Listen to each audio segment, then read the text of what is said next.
The night the mountains fell, the world thought no one could survive. But deep in the valley of Vargas, one man refused to run. As the ground shook and the sky turned to mud, he made a choice that would echo through history, a choice between his life and his child's. They called it a natural disaster. But for one family, it became the ultimate story of love, courage, and sacrifice.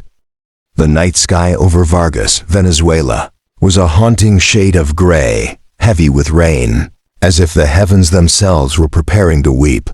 For weeks, the coastal mountains had groaned under endless storms, but no one imagined what was coming. In a small house perched on the hillside, Carlos Mendez, a humble fisherman and father of two, sat beside a flickering oil lamp. His wife Lucia folded damp clothes by the window while their children, Ana, age 8, and Mateo, just 5, slept on a straw mat. Rain drummed against the tin roof, growing louder by the minute. "Lucia," Carlos murmured, his voice heavy with worry, "if this rain doesn't stop, the mountain will fall." She smiled faintly, trying to hide her fear. "You always worry too much, Carlos. It's just another storm." But it wasn't. Outside, rivers swelled, carrying with them branches, stones, and pieces of the mountain itself. At midnight, the power went out, and the entire valley was swallowed in darkness. Then came the sound, a deep, distant rumble that made the earth tremble. Lucia gasped. What was that? Carlos froze. The mountain. It's collapsing. Within seconds, the roar became deafening. A wall of mud, rocks, and broken trees surged down the slope, nature's fury unleashed. Carlos grabbed his children, shouting over the thunder, "Run!" To the roof. They scrambled through the narrow hallway as the floor beneath them began to shake.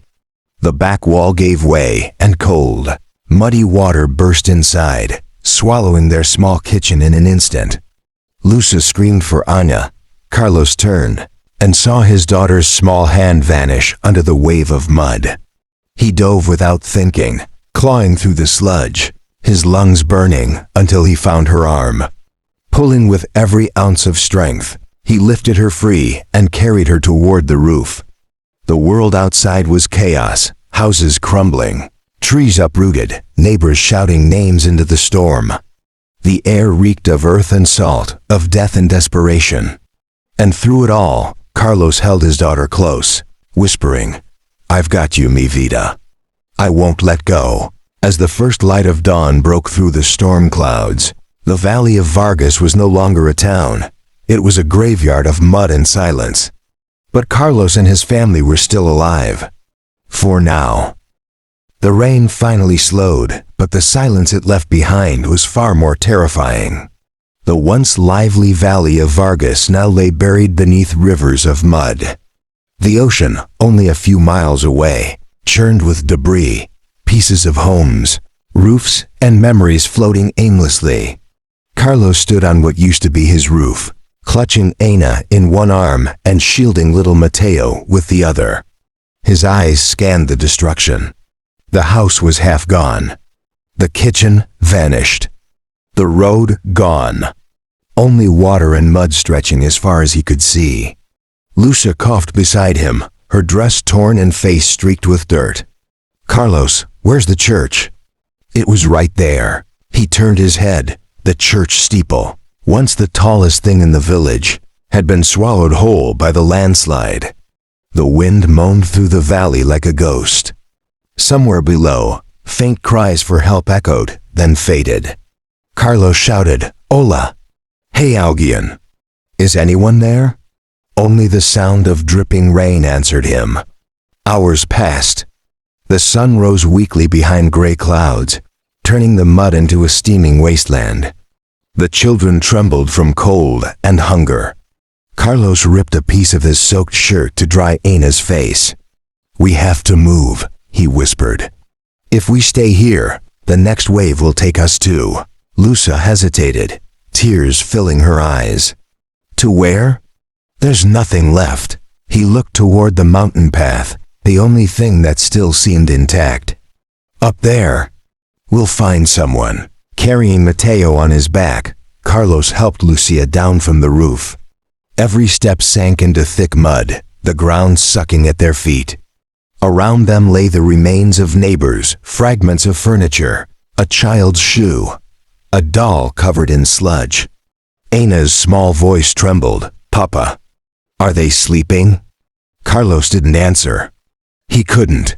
They reached what was once a small bridge, now shattered into pieces. The water raged beneath, brown and violent. Carlos tightened his grip on Ana's hand. "Hold on to me, both of you.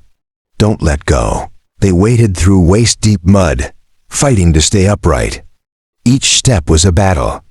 Lucia stumbled, crying out in pain, but Carlos pulled her up again. And then, a sudden cracking sound. The mountain above shifted once more. Carlos looked up and saw another wall of mud beginning to move. He screamed, "Run!" The family ran, slipping and falling through the muck. Behind them, the roar of the earth grew louder. The second wave was coming, bigger, faster, deadlier. The ground trembled beneath their feet as the second wave of mud tore through. The valley like a monster awakened. Carlos grabbed Ana and shouted, "Lucia, run toward the mountain." But before she could take 2 steps, the roaring drowned every sound. The earth cracked open behind them. Water, stones, and broken trees poured down, swallowing everything in their path. Carlos pushed his children ahead, forcing them up the slippery hill. The mud was chasing them, alive, hungry. Mateo screamed as the sludge brushed his legs. Lucia turned, crying, "Carlos, hurry!" He shoved Ana into Lucia's arms. "Take them! Don't stop!" Then he turned back, trying to push away the debris that threatened to bury them. His hands bled as he clawed at branches and rubble. "Go!" he yelled again, but Lucia hesitated. "Not without you." Carlos's eyes met hers for one last moment, a silent goodbye wrapped in the chaos of the storm. Then, with all his strength, he grabbed a large log and jammed it into the ground to divert the mud's direction, creating a narrow gap for his family to climb through. The wave hit him full force. Lucia screamed as the mud engulfed him. Ana cried out, "Papa!" But Carlos didn't stop. He fought the current, pushing the log deeper, his feet sinking fast. He managed one last shout, voice breaking through the thunder. "Climb, don't look back."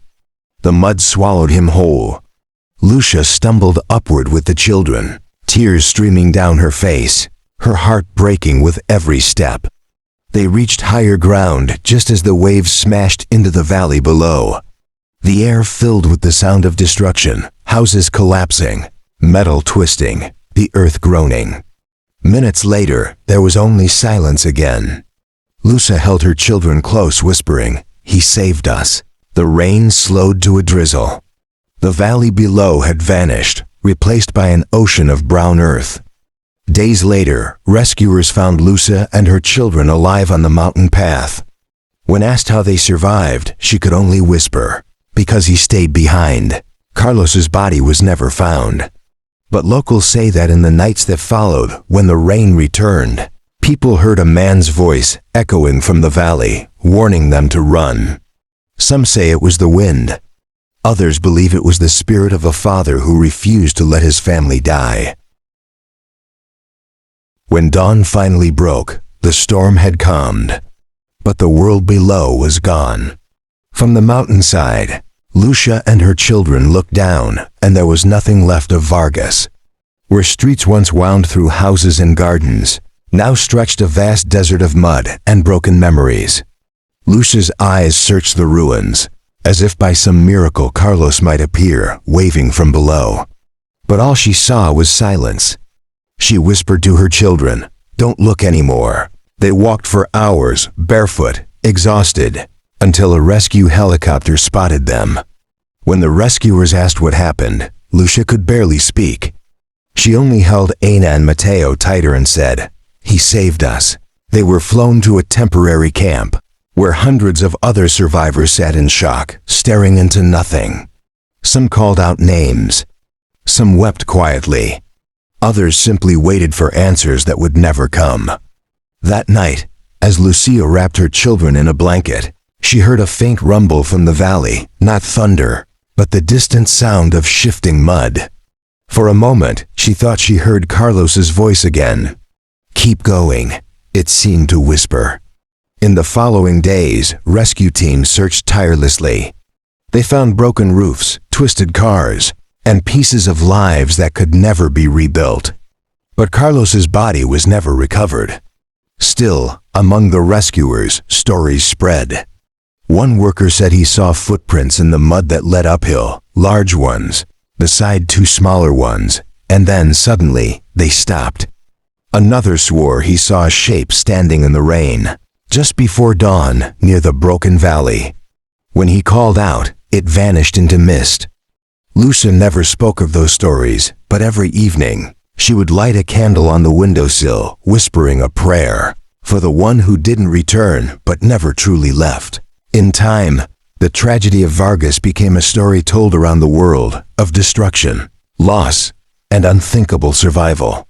But for Ana and Mateo, it was the story of their father, a man who stood against a mountain of death and turned it away with his own hands.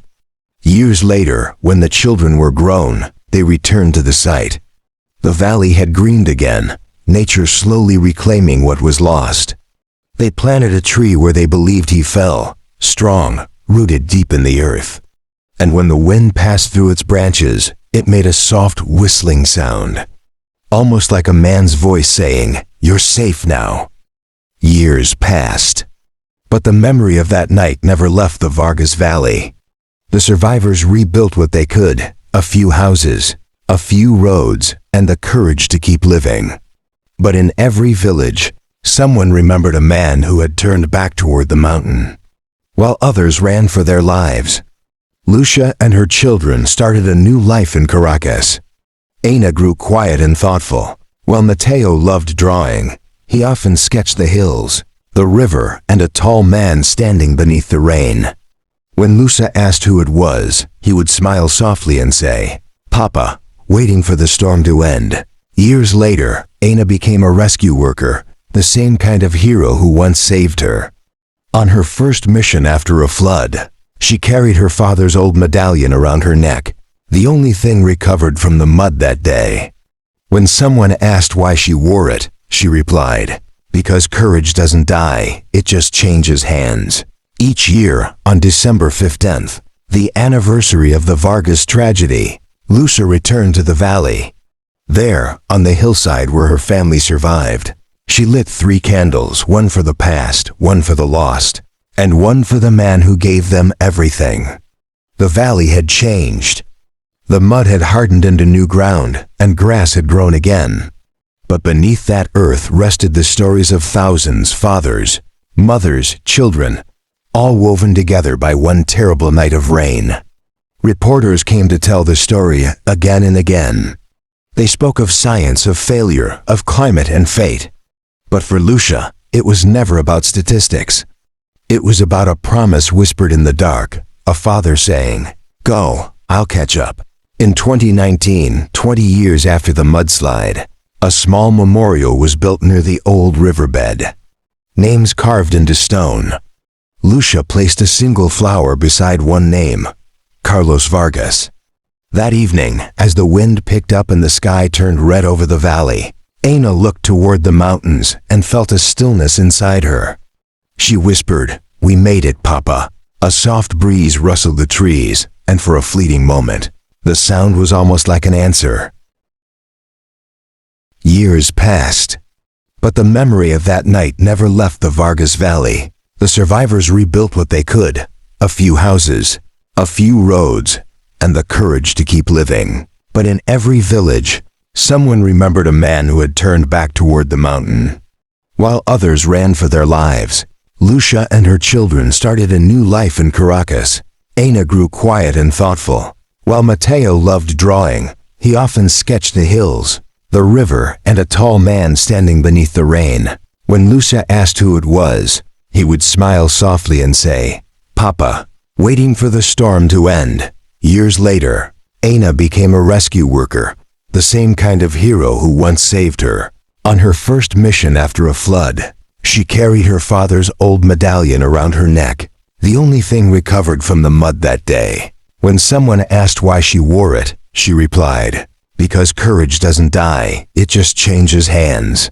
Each year, on December 15th, the anniversary of the Vargas tragedy, Lusa returned to the valley. There, on the hillside where her family survived, she lit 3 candles, one for the past, one for the lost, and one for the man who gave them everything. The valley had changed, the mud had hardened into new ground, and grass had grown again. But beneath that earth rested the stories of thousands, fathers, mothers, children, all woven together by one terrible night of rain. Reporters came to tell the story again and again. They spoke of science, of failure, of climate and fate. But for Lusa, it was never about statistics.